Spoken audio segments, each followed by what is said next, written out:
Всем привет! Бүгінгі тақырыпта біз медицинада оқып, қалай қызыл диплом алуға болады туралы айтатын боламыз. Ең бірінші дипломды көрсетіп қояйын.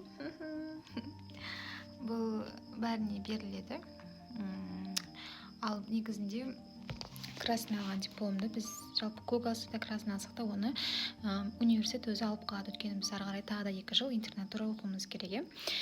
Енді негізгі тақырыпқа айтатын болсам, қызыл диплом алу үшін ең бірінші кезекте сіздің GPA-іңіз, яғни 1-ші курстан 5-ші курсқа дейін оқыған кезде балдардың орта балын қосқан кезде балл береді ғой.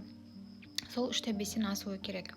Екінші кезекте ол сіздің ешқандай осы уақытқа дейін оқыған курстарыңыз арасында пересдача, лето деген нәрсе болмау керек, яғни 70-тен төмен оларда болмау керек деген сөз ғой. Яғни стипендиядан құлап қалу деген болмаса, сізде шанс бар деген сөз.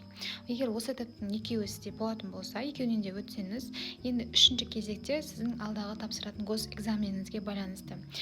Госэкзамен туралы мен алдыңғы видео айттым, қалай тапсырылады, неден тұрады этаптарын. Сол этапта тесттен сіз 90-нан төмен алмасаңыз, және де ойскадан 90-нан төмен алмасаңыз, сонда сіздің орта балыңыз 90 болып болады, получается 5 деген сөз. Сонда сіз аласыз, яғни мысалы біреу кішкене төмен болып қалса да, бірақ екінші балыңыз жоғары болып, мысалға айтқанда, екеуінің ортақ балын қосып бөлген кезде, госэкзамен, тестпен ойсканы, сонда 90-нан асатын болса, сіз қызыл диплом аласыз. Бізде 730 ба 750 білмеймін, точно сонша студент болды. Сол жылдың басында бізге список берілді. Оның ішінде 32 ма сондай болды да. Сосын оны айтты, осылар үміткер, осы жылдың соңына дейін GPA 3/5-тен тоже түсіп қалмау керек. Және де жаңағыдай стипендиядан құламаса, госэкзамен өтсе, осылар точно қызыл диплом алады деп.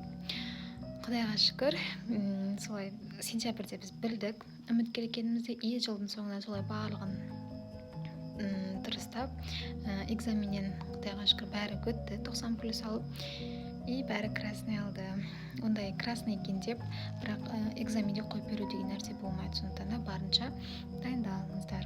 Бірақ соншама студенттің арасынан ол мысалға 30-қа кірген адам ол экзаменді бұйырса жақсы алып шығады деген сөз. Егер де сіз бакалаврды бітірген кезде красныйға бітірген болсаңыз, сіздің тағы да 2 жыл оқиды деп айтам, интернатураны қызылға бітіруге деген шанс бар. Ал осы уақытқа дейін, жалпы айтқанда красный алмаған адам, бакалаврды красныйға бітірмеген адам, ол интернатураны тоже красныйға бітіре алмайды деген сөз.